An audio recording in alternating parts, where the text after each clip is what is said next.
시청자 여러분 안녕하십니까? 한 주간의 뉴스를 더 깊이 있게 분석하는 전주 MBC 더 체크 임홍진입니다. 먼저 이슈 체크에서는 윤 대통령의 전북 대선 공약 1호인 새만금 메가시티가 자초될 위기에 놓였다는 내용과 전북특별자치도법 전부 개정안 연내 통과 가능성 살펴봅니다. 그리고 4년 전 갑작스럽게 폐업했던 전주 메이데이 사우나가 전주시 직영 형태로 재개장하는데 과제는 무엇인지 알아봅니다. 이어 이슈 토론에서는 내년 전랍도 예산과 관련해서 이야기 나눠보겠습니다. 먼저 한 주간의 이슈 살펴봅니다. 홍민호 변호사 나와 있습니다. 안녕하십니까? 네, 안녕하십니까? 네, 정부가 새만금 메가시티의 핵심이 되는 SOC 예산을 대폭 삭감했습니다. 새만금 메가시티 사업이 존폐 위기에 놓였다는 우려가 나오고 있는데, 자, 새만금 메가시티 윤 대통령이 후보자 시절부터 강조해온 전북 제1호 대선 공약 아니겠습니까? 네, 메가시티란 인구 1,000만 명 이상의 거대 도시를 말합니다. 이 윤석열 대통령의 전북 1호 대선 공약이기도 했는데요. 그런데 새만금에 인접한 군산, 부안, 김제 이 세 개 시군의 갈등으로 특별지자체 논의가 제자리 걸음을 좀 걷고 있었습니다. 그런데 엎친 데 덮친 격으로 이 잼버리 여파에 따라 이 대통령의 전북 1호 공약이었음에도 불구하고 이 새만금 특별지자체에 관한 예산이 대폭 삭감되었습니다. 그 결과 지금 새만금 메가시티 조성이 존폐 위기에 처해 있다. 이렇게 볼 수 있을 것 같습니다. 네, 새만금 메가시티 관련 사업은 구체적으로 어떤 것들이 있고 관련 예산은 얼마나 삭감이 됐습니까? 네, 새만금 메가시티 조성을 위해 필요하다고 판단되는 대통령 공약은 총 13개 산업입니다. 이 관련 예상되는 예산액만 약 7조 5천억 원에 달하는데요. 이 가운데 가장 문제가 되는 사업은 SOC, 즉 산업 기반 간접시설 등입니다.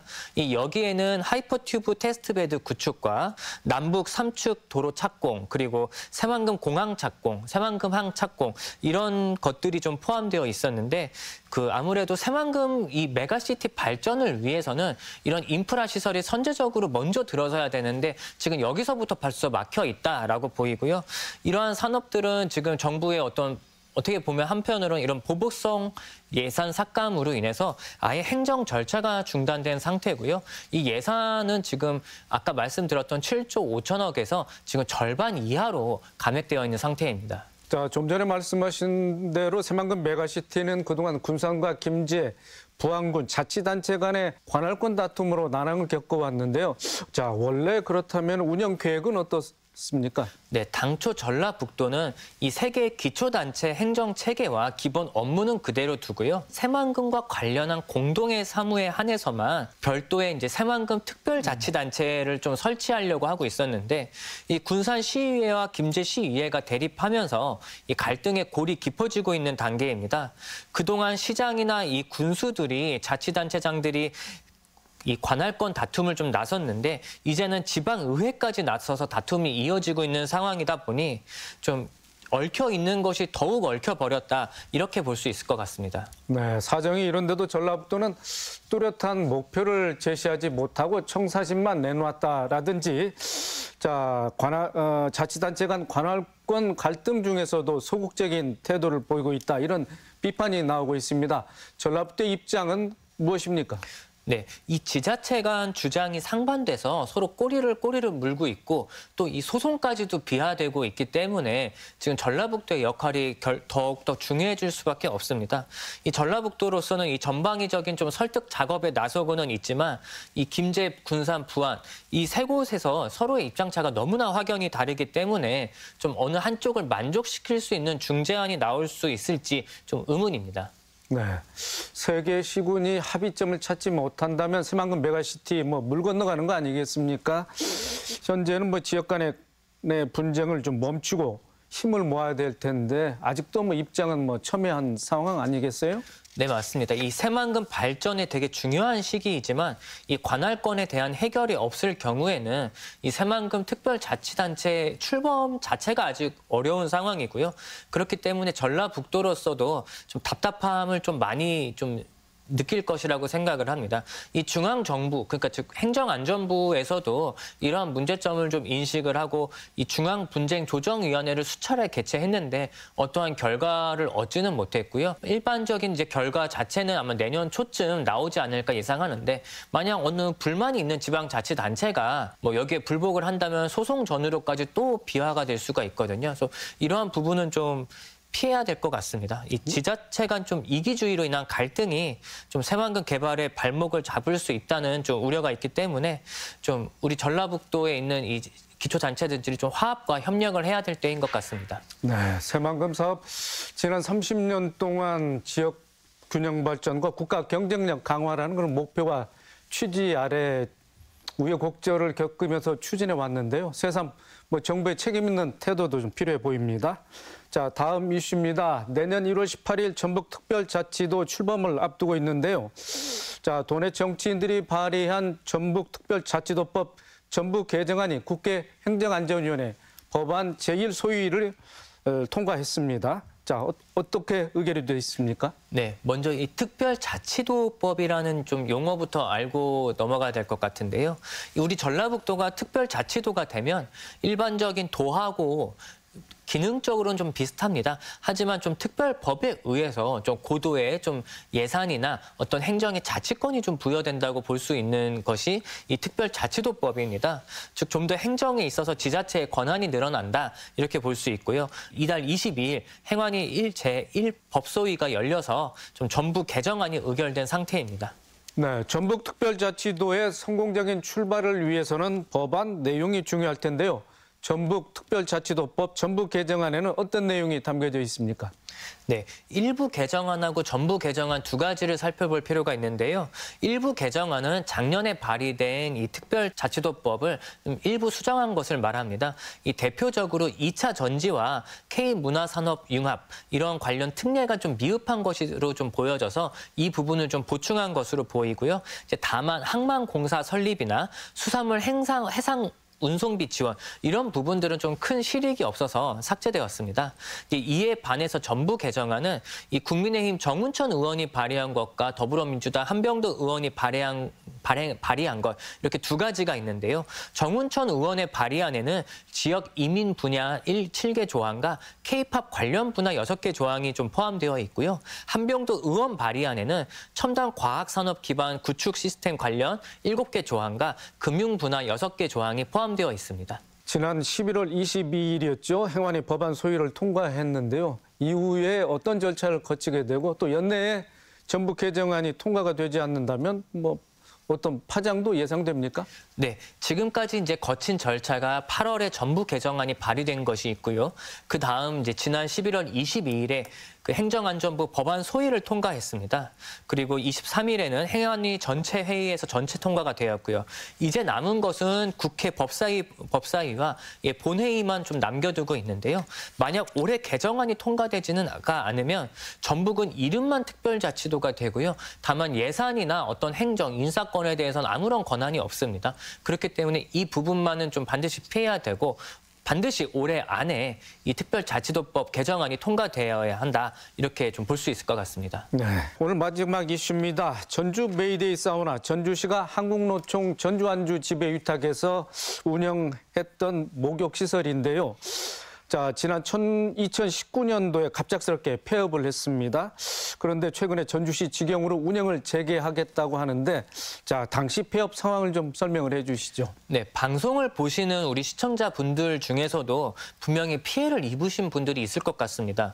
2019년 전주시 중화산동에 위치한 메이데이 사우나 시설이 갑작스럽게 폐업을 함으로써 환불을 받지 못한 소비자들이 수천 명에 달했었습니다.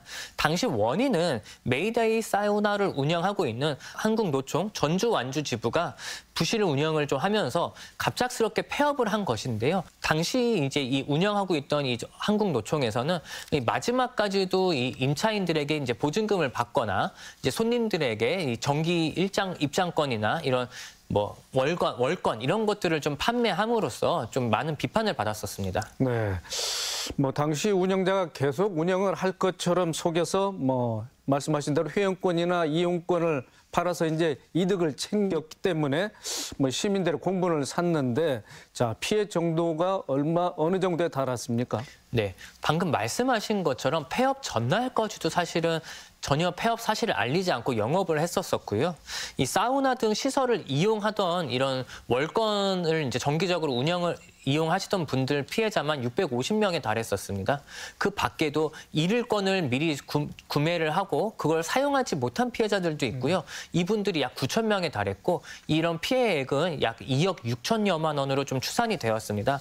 또한 그것뿐만 아니라 사우나에서 일을 하고 있던 이 직원 18명에게도 지급해야 될 급여와 퇴직금을 지급하지 않아서 이것만 해도 2억 4,200만 원에 달했고요. 그래서 결국 총 피해액은 5억 원이 좀 넘는 아주 매우 큰 금액이었습니다. 자, 그렇다면 피해자 구제는 이루어졌습니까? 아니면 지금도 진행되고 있는 상황인가요? 네, 아직까지도 돼가고 있는 중이고 피해자 구제는 이루어지지 않고 있습니다.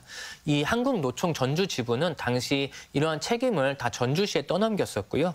이 전주시에서는 뭐 앞으로 이제 이 임차 보증금에 대해서는 새로운 임차인들을 이제 받지 않고 이들이 다시 영업을 할 수 있도록 하겠다. 그리고 만약에 메이데이 사우나가 재개업을 한다면 그대로 이 갖고 있던 뭐 입장권을 그대로 사용할 수 있도록 하겠다. 이런 식으로 피해 보상을 하겠다라고는 하는데 벌써 이 사건이 2019년에 일어난 일인데 아직까지도 4년 동안 피해가 보상되지 않았다라는 것은 좀 전주시는 또 물론 이 한국노총에서 좀 책임 있는 자세가 필요하지 않나 싶습니다. 그런데 지부 대표가 사기 혐의로 고소를 당했는데 네, 처벌이 좀 미약해서 좀 말이 많았습니다.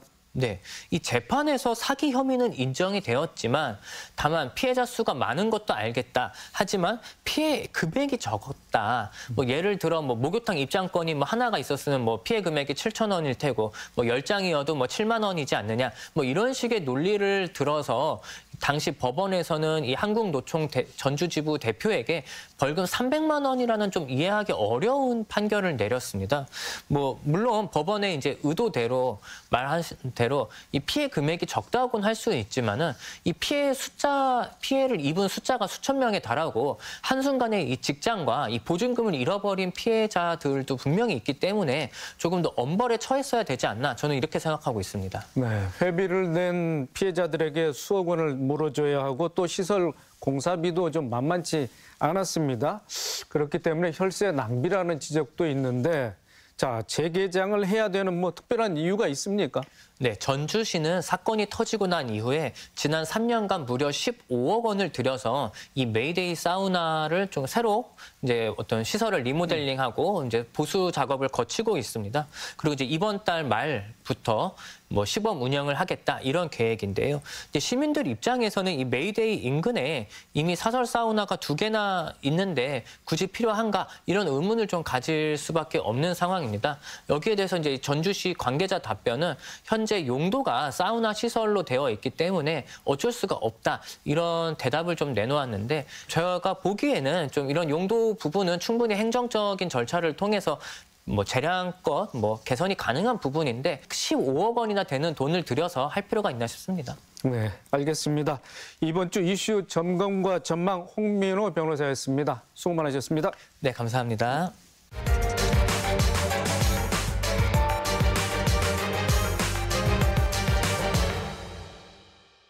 이슈 토론입니다. 세계 잼버리 이후 새만금 사회 기반 시설 예산이 대폭 삭감되면서 전북 도민들의 울분이 컸습니다.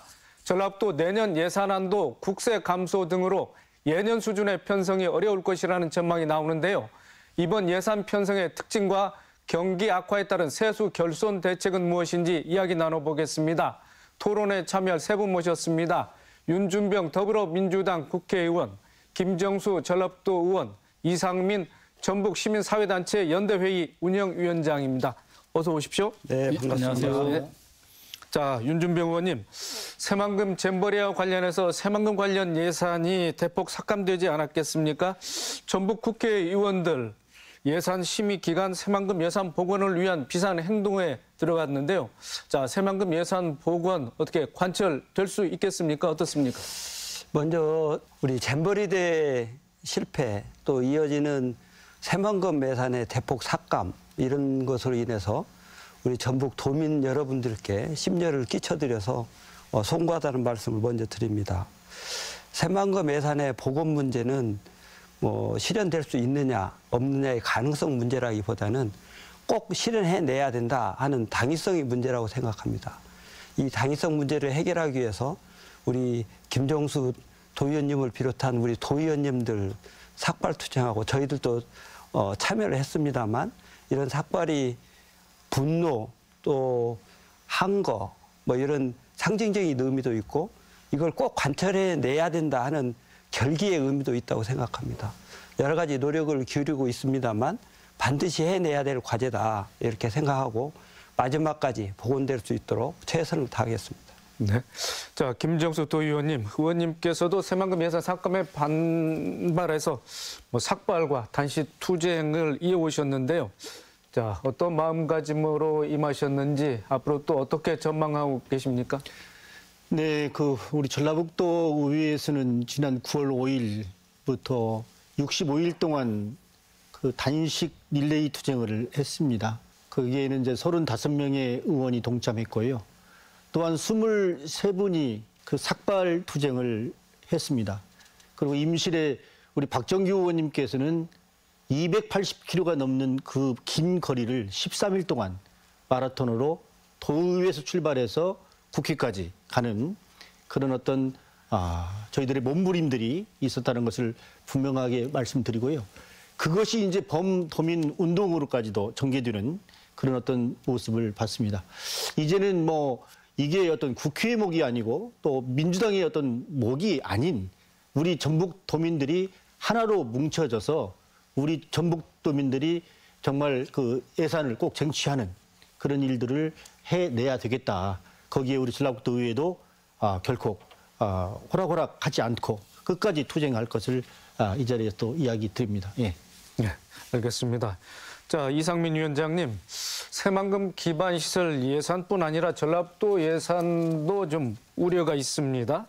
자, 전라북도 내년 예산 9조 9,842억 원으로 일단 편성은 돼서 올 예산보다는 1,200억 원가량이 좀 늘어났죠. 자, 늘어난 부분과 또 증액 사유 좀 살펴볼까요? 네, 1.2%, 1,200억 정도가 증액 편성되었다고 해서 당초에 도민들 입장에서 혹시 마이너스 예산 가는 거 아니냐라고 하는 이제 우려를 하셨는데 사실 이제 마이너스는 형식적으로 면했다 이렇게 봐야 될 것 같고요. 그러니까 통상적으로 예산은 매년 3에서 5% 정도는 증가를 해줘야 됩니다. 그건 인건비랄지 물가, 자연, 인상분들을 반영하면 당연히 그렇게 돼야 되는데 1.2%가 인상됐다라고 하는 것은 결국에 마이너스 예산으로 보는 게 이제 내용의 현실적인 부분은 그렇다라고 봐야 될 것 같고요.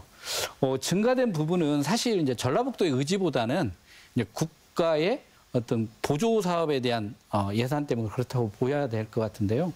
사회복지 분야가 약 3천억 넘게 증액이 됐는데 여기는 생계급여가 한 870억, 노인 일자리 710억, 기초노령연금 770억 등 뭔가 이게 정해져 있는 예산이 증가됐다라고 좀 봐야 될 것 같고요. 그리고 안전 분야가 580억 정도 했는데 안전 분야라고 하는 건 이제 재해 관련한 시설들 이제 액수가 상당히 큰 부분이죠. 이제 이런 게 좀 증가했다고 보면 될 것 같고 그리고 이제 직불금 관련해서 농업, 농촌 분야가 한 360억 정도 증액을 했습니다. 그런데 이런 요소들을 다 보면 전라북도가 예산을 자체의 의지로 편성한 분야가 증액됐기보다는 어떤 국가의 정책 방향에 따라서 어떤 분야별 예산이 내려왔다. 특히 이제 사회복지 예산은 뭔가 직접적으로 지원하는 예산은 늘어났을지 모르지만 사회복지 서비스를 지원하는 이러한 공적 기능을 수행하는 기관이나 단체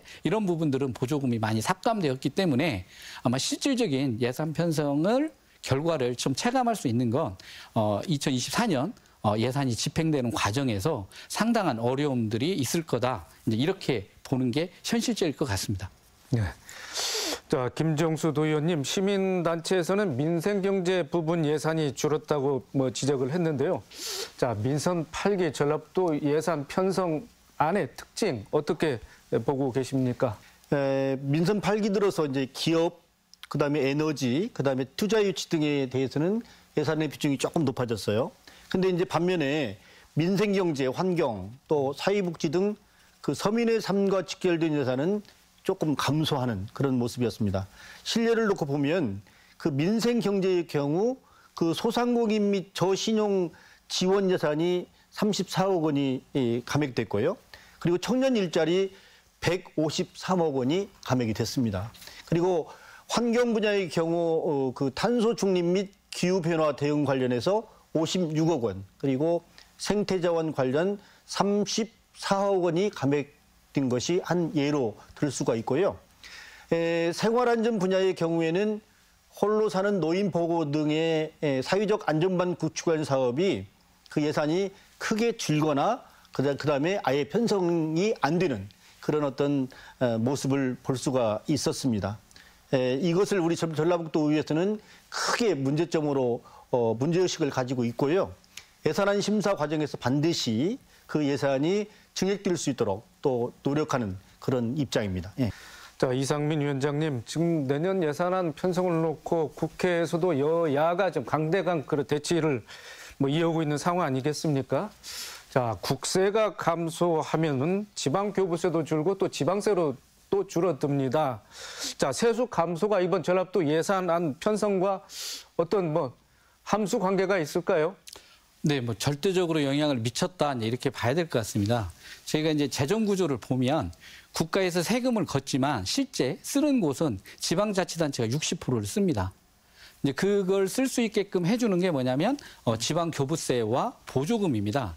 보조금은 이제 국가의 정책을 집행하기 위해서 내려보내는 거고, 지방교부세는 재정력에 따라서 그것을 배분해 주는 방식인데요.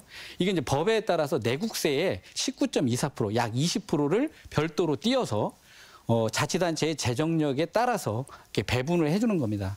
그런데 내국세가 내년도에 예측에 의하면 한 36조가 주는 걸로 나옵니다. 그러면 36조면 약 한 10% 정도가 줄게 되고요. 10%가 줄어드는 만큼 지방교부세가 10% 줄어든다고 보시면 될 것 같고요. 지금 예산안에 보면 지방교부세가 한 1,740억 정도가 줄게 되어 있고요. 여기에다가 부가가치세가 또 줄다 보니까 부가가치세와 연동되어 있는 지방소비세가 또 줄게 됩니다. 약 한 200억 정도. 그리고 전라북도 도세 중에 그래도 가장 크게 또 영향을 미치는 게 이제 취득세입니다. 이제 어떤 거래에 따라서 발생하는 세금인데요. 취득세가 약 한 440억 정도가 줄게 되어 있습니다. 그래서 이걸 다 합하면 약 한 2,360억 정도가 전년도에 비해서 세입이 줄었다. 이렇게 봐야 될 것 같고요. 그래서 이 부분을 지금 전라북도가 어떻게 해결을 하냐면 2,330억을 빚을 내오고 있습니다. 그래서 지방채라고 해서 이제 그 정부에서 빌려오는 돈이 310억이고요. 그리고 이제 전라북도가 가지고 있는 기금 중에 기금을 가지고 좀 융통하는 게 2,020억 정도를 기금에서 가져와다 쓰는 겁니다. 그래서 지방채로 표시되는 건 310억이고요. 갖다 쓰지만 이제 이자도 내고 나중에 갚아야 될 빚입니다. 이제 이게 2,020억 합하면 약 한 2,330억이 일단 적자로 해서 좀 예산을 세웠다는 거고요. 또 이 부분이 이제 전라북도만 문제가 되는 게 아니라 기초자치단체도 이제 지방교부세가 줄어들고요. 그리고 이제 도에서 도세의 일부를 기초자치단체에 내려보내는 조정교부금이 있습니다. 이것도 한 460억 정도가 줄어서 기초자치단체는 사실 어떤 이중고, 국가의 세금이 줄는 문제, 그리고 도의 세금이 줄어서 어떤 세입이 줄어드는 이중고를 좀 접하게 되어 있다. 그런 만큼 지금 지방정부의 어떤 예산을 편성하는 데 있어서 국세가 어떻게 걷게 되느냐라고 하는 부분이 특히 이제 전라북도 같은 경우에 그런 의존도가 너무 높기 때문에 대단히 중요하고 그 어려움을 가장 크게 느끼고 있는 자치단체 중에 한 곳이라고 봐야 될 것 같습니다. 네, 알겠습니다. 자, 윤준병 의원님, 우리 이상민 위원장이 말씀하신 대로 전라북도뿐 아니라 일선 시군도 민생 사업이 좀 위축될 것이라는 것은 명약 관하 아니겠습니까? 자, 그렇다면 우리 윤 의원님의 지역구인 정읍과 고창 군의 예산 편성 상황은 어떻고 어떤 변동이 있을 것으로 예측하고 계십니까? 이제 지방자치단체의 재정은 정부의 재정 내용에 따라 엄청나게 변합니다. 정부는 지출 내용이 많으면 세법을 개정해서 세입을 확보하는데 지방자치단체는 그런 권능이 없기 때문에 정부에서 주어진 재원을 가지고 지출 구조를 짜는 이런 형태입니다. 금년만 해도 정부는 뭐 부자 감세 뭐 여러 가지 내용 때문에 사실 또 거기에다가 세수 추계를 잘못해가지고 약 60조 원의 세수 부족이 발생해서 지출 구조 조정을 한 바 있습니다. 이것 때문에 지방자치단체 우리 전북만 해서 약 2조 원 정도의 세수 결손이 생기는 요인을 만들었는데 내년도 유사하리라고 생각합니다. 그중에 이제 줄어드는 내용 우리 이상민 위원장님 말씀 주셨습니다만 구체적으로 세부적으로 들어가면 지자체에서 조금 재량으로 쓸 수 있는 지방 교부세 요거는 세원 자체가 줄어서 기본적으로 줄게 되고요.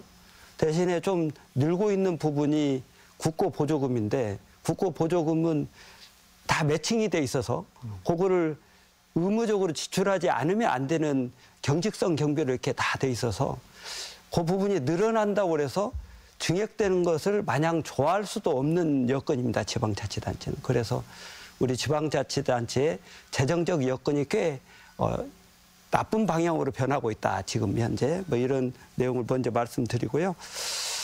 우리 정읍시의 경우에 이제 본예산이 지금 1조 1,200억 정도 금년도 예산입니다.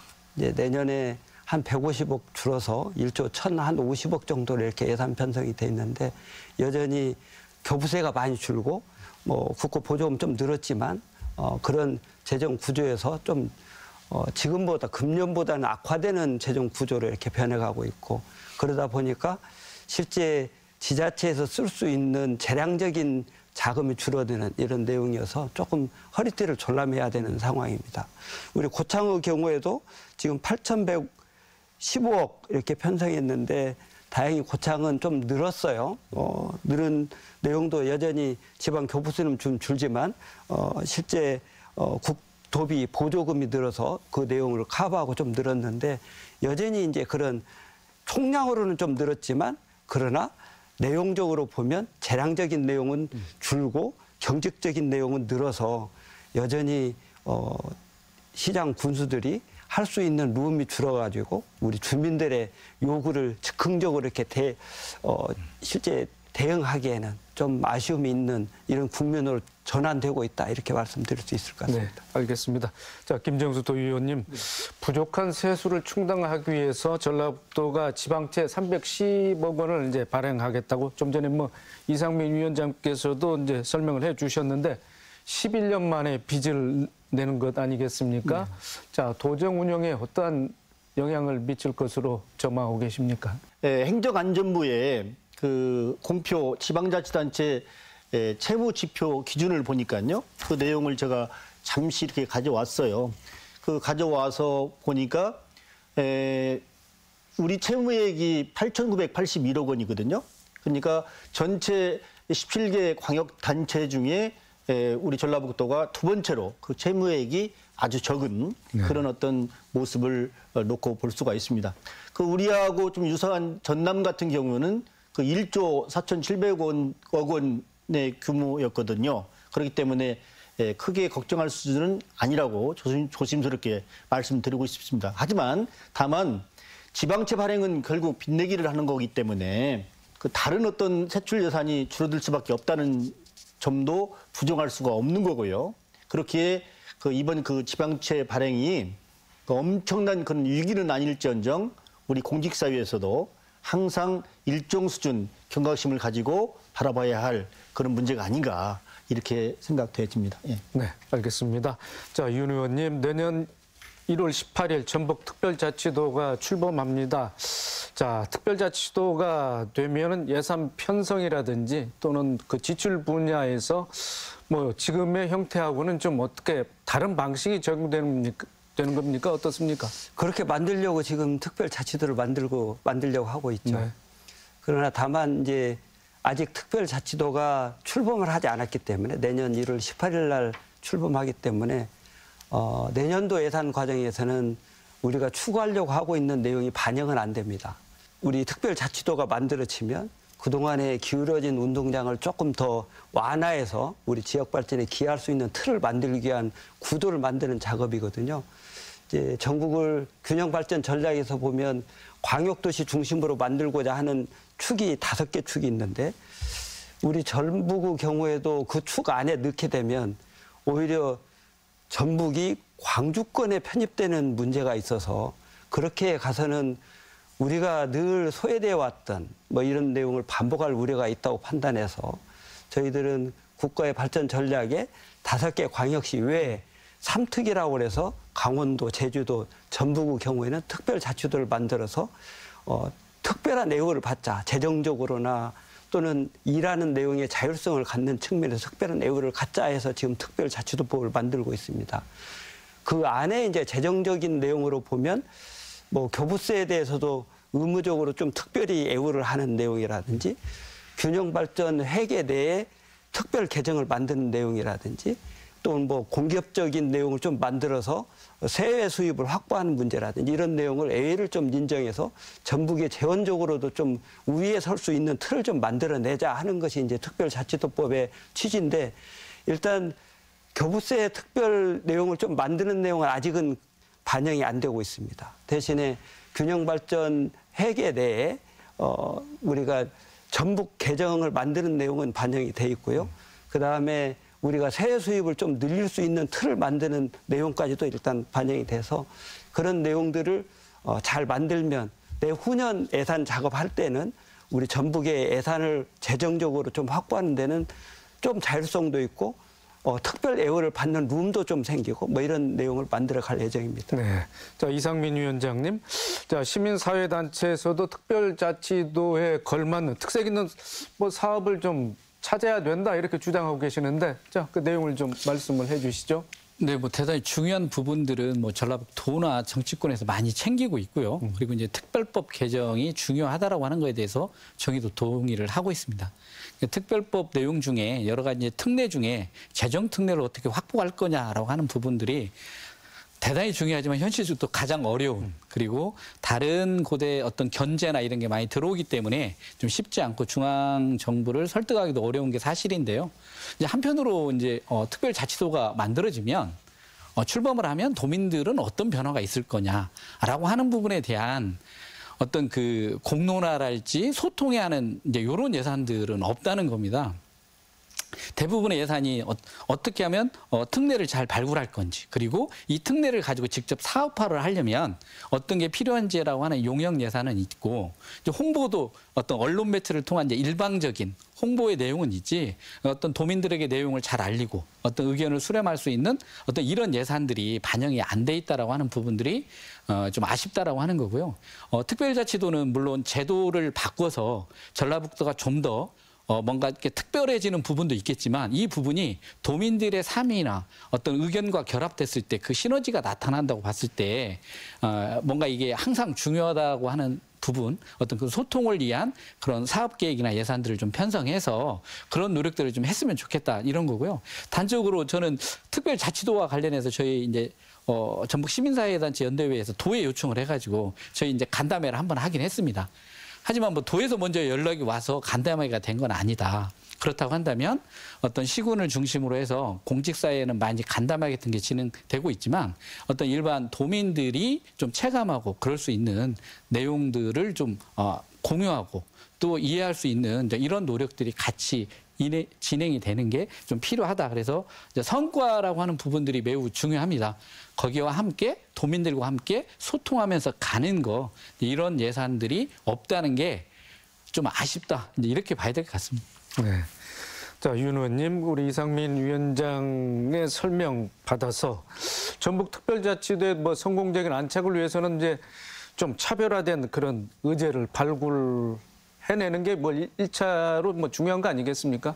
어떻게 보고 계십니까? 네, 맞습니다. 지적하신 것처럼 전북의 특색을 살리면서 전북의 발전 전략에 걸맞는 특례들을 제대로 만들어내는 것, 이게 중요한 과제입니다.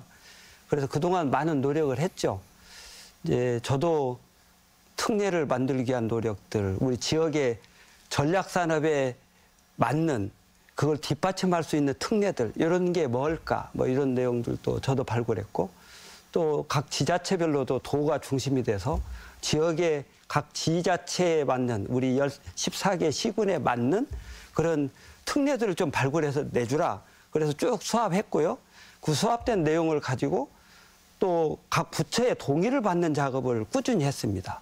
그래서 이번에 도에서 발굴된 내용들 다 협의해서 이제 국회에서 행안위의 이제 법안 소위 그다음에 전체회의 하는 과정에서 그런 그동안에 1년 내내 했던 노력들이 잘 연그러지는 이런 과정을 거쳤습니다. 그 과정은 우리가 칭찬해줘야 될 거라고 생각합니다. 우리 도청의 공무원들 또 각 시군의 공무원들 이 내용들 발굴하고 또 부처 설득하는 노력들을 꽤 많이 해줬다고 저는 생각합니다. 감사하다고 생각하고요.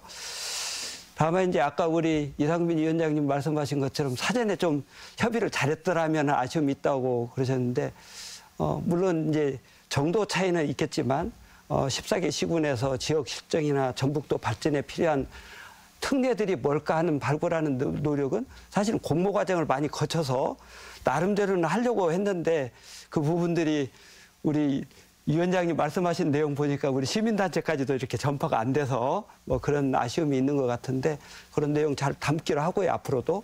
대신에 그런 내용 특례가 만들어지면 또는 재정적인 특례가 만들어지면 그 결과로서 나온 내용에 또 사업 단위로 어떤 사업을 넣어서 우리 도민들에게 체감할 수 있는 그런 변화를 만들어내느냐 하는 과제는 또 앞으로 해나가야 할 또 과제인 것 같습니다. 그래서 일단 특별자치도법 출범시키고 그다음에 거기에 담겨있는 특례들을 활용해서 우리 도민들의 삶에 영향을 미칠 수 있는 실질적인 변화를 체감할 수 있는 이런 사업들을 만들어내는 과정은 또 우리가 해야 될 또 책무가 아닐까 이런 생각을 합니다. 네, 알겠습니다.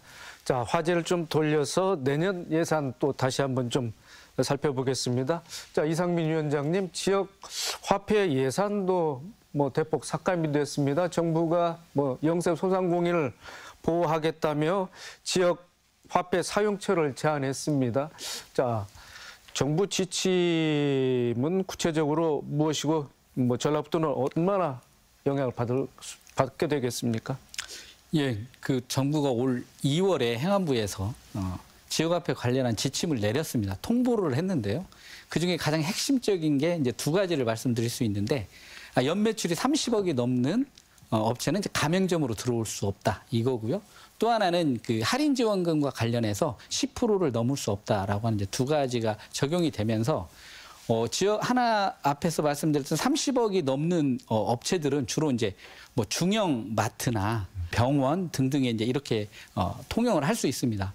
그리고 이제 그 지역으로 가면 시골로 가면 하나로 마트 이런 곳인데 이런 곳이 이제 그 가맹점에 들어올 수 없으니까 지역화폐를 사용하기가 어렵게 됐다라고 하는 문제가 현실적으로 있고요. 근데 이게 지역화폐를 사용하지 않으면 그러면 지역의 다른 소비를 할 수 있느냐라고 놓고 보면 그게 아니라 주로 이게 이제 대형마트나 인터넷 쇼핑 이런 부분으로 되기 때문에 어떤 지역 소비가 이제 역외로 유출되는 문제가 현실적으로 있고요. 그리고 몇 년 동안 그러니까 많은 어떤 예산과 자본을 투자해서 만들어 놓은 어떤 지역 소비의 한 축, 지역화폐라고 하는 이 구조가 상당히 약화되고 어려워질 수 있는 이런 상황이 되었다라고 하는 겁니다. 그래서 정부가 예산을 삭감하면서 전액 삭감하면서 뭔가 지역화폐에 대한 운영까지도 뭔가 이 정부의 뜻대로 하려고 하는 건 말이 안 된다. 최소한 예산을 주지 않을 거면 여기에 대한 관리도 못하게 저는 막아야 한다고 생각을 하고요. 그러면 자치단체 스스로 재정을 내어서 지역화폐를 지역 현실에 맞게끔 운영할 수 있도록 이렇게 해야 되는 거 아니냐 이런 거고요. 정부는 이제 전액 삭감을 했고 전라북도도 이번 예산안에 보면 22억을 좀 삭감한 걸로 나와 있습니다. 73억 중에 22억을 삭감을 했는데 저는 이 부분이 되게 아쉽다라고 생각을 합니다. 전라북도 입장에서는 어떤 지역 소비가 활성화되어야 한다라고 하는 걸 누구보다도 공감을 할 텐데 정부가 예산을 삭감했는데 전라북도도 예산을 줄였다라고 하는 부분에 대해서 하나는 이제 문제고요. 두 번째는 그런 삭감에 대해서 충분히 왜 그렇게 했고 앞으로 이것을 어떻게 할 건지에 대한 어떤 소명, 이야기가 있어야 되는데 그런 부분이 없었다는 겁니다. 지금 이제 아마 국회에서 민주당이 지역화폐 예산을 다시 이제 살리려고 노력을 하고 있는데, 자, 살리면 그게 최선입니다. 그렇게 되면 이제 전년도 수준에서 저희가 운영을 할 수 있을 것 같고요. 만약에 그게 안 됐을 때 그러면 전라북도는 어떻게 해야 될 거냐라고 하는 부분에 대안을 이렇게 제시하면서 도민들을 좀 설득하고 얘기를 했어야 되는데 그런 부분이 없었고요. 그래서 제가 이제 14개 시군에 정보공개 청구를 해서 내년도에 지역화폐를 얼마나 발행할 거냐라고 이제 물어봤더니 지금 올해 한 1조 6천억 정도를 전라북도에 있는 자치단체에서 발행을 하는 걸로 되어 있습니다. 내년에는 약 한 30% 정도가 줄 걸로 예상하고 있습니다. 그러면 그 금액이 약 한 4천억 이상, 4천억에서 5천억 정도가 발행량이 줄게 된다라고 보면 전라북도의 경제 규모, 특히나 지금 지역화폐를 가장 많이 발행하는 익산이나 군산, 그리고 또 군 쪽에서 놓고 보면 어떤 지역 경제의 소비 축이 크게 흔들릴 수 있다. 이런 부분들에 대해서 저는 도가 좀 심각하게 인식을 하고, 아마 이제 의회에서도 이 부분에 대해서 많이 물을 거고요, 따질 텐데 이후에라도 전라북도가 이 지역화폐에 대한 부분들을 정부가 예산을 세웠을 때, 또 세우지 않았을 때 어떻게 이 부분을 대책을 세워나갈 건가는 좀 공개적으로 좀 기자회견이나 이런 것들을 통해서 밝혀주는 게 좀 필요하다라고 생각을 합니다. 네, 지역화폐 관련해서 도의회 차원의 입장 한번 밝혀주시죠, 김정수 도의원님. 네, 그 정부가 그 지역화폐 관련해서 이제 예산을 전액 삭감했어요. 그 사유는 표면적으로는 그 지역화폐는 그 지역이 한정된 사업이다, 이렇게 이제 이야기를 했습니다. 하지만 이게 사실입니까? 사실이 아니죠. 이것은 지역화폐는 그 문재인 정부 때 도입한 사업이었고, 또 지역 상권들을 보호하는, 그리고 또 지역 상권이 활성화되는 그런 어떤 엄청난 시너지 효과가 있는 그런 사업이었어요. 근데 그 전 정부의 사업들을 현 정부에서는 지우는 일들을 많이 하고 있잖아요. 그래서 그 지역화폐에 대한 것을 곱게 이렇게 안 봤던 그런 것들인데요. 그래서 이제 전액 삭감을 했지만 이건 논리적인 것이 맞지 않다. 근데 이제 반가운 것은 뭐냐면 우리 민주당에서 현 정부의 이런 그 만행에 크게 분노하면서 그 지역화폐 예산 복원을 당론으로 정했다는 것들이 감사한 것들이고요. 또 하나는 이제 우리 전라북도 도지사의 입장은 이런 것들은 국가가 못하는 것들은 우리 전라북도에서도 해야 되지 않느냐, 이런 사고를 가지고 있다는 거, 이 말씀을 분명하게 드립니다. 예. 네, 알겠습니다. 자, 윤 의원님, 전라북도 국가 예산, 전라북도 또 일선 시군 정치권이 힘을 모아서 국회 단계에서 추가 확보해야 될 텐데, 자, 앞으로 어떤 각오로 임하실 건지 좀 말씀을 해주시죠. 지금 이제 예산 과정이 12월 이제 8일이 정기 국회가 끝나는 내용이니까 그때까지는 좀 마련해서 여야 합의로 통과됐으면 바람직한 기대를 가지고 있는데, 12월 8일까지 통과가 안 되면 부득이 작년처럼 임시회를 소집해서 연말까지 또 밀고 당기기를 해야 될 것 같습니다. 그 과정 속에서 우리 새만금 예산이나 전북에 우리가 꼭 확보해야 될 예산들, 이런 내용들이 충실히 반영될 수 있도록 우리 전북 정치권 또 열심히 노력하고, 또 우리 전북도나 우리 김정수 도의원님을 비롯한 도의원님들, 또 시장 군수님들 협의해서 우리 도에 관련된 사업들이 2024년도 예산에 최대한 반영될 수 있도록 뜻을 모으고 힘을 모아서 관철시키도록 최선을 다하겠습니다. 알겠습니다. 자, 토론을 마칠 시간이 다 됐습니다. 자, 오늘 발언하신 내용 요약하고 강조해 주시는 말씀 듣고 이 시간 마치도록 하겠습니다. 먼저 이상민 위원장님. 예, 지방정부의 재정 어려움은 사실 이제 정부의 책임이 가장 큰 건 저희가 잘 알고 있습니다. 이제 그럼에도 불구하고 이 상황을 잘 극복해야 되는 건 또 지방정부의 몫이라고 생각을 합니다. 그동안 저희가 잘 만들어 놓았던 사회의 구조적인 그리고 자산들이 이번에 어떤 재정이 위축되면서 뭔가 어려움을 겪도록 하는 우를 범해서는 안 된다는 생각이 들고요. 지방정부 자치단체는 그동안 세출로 나갔던 부분과 관련해서 옥석을 가리기 위한 노력을 해야 될 것 같고요.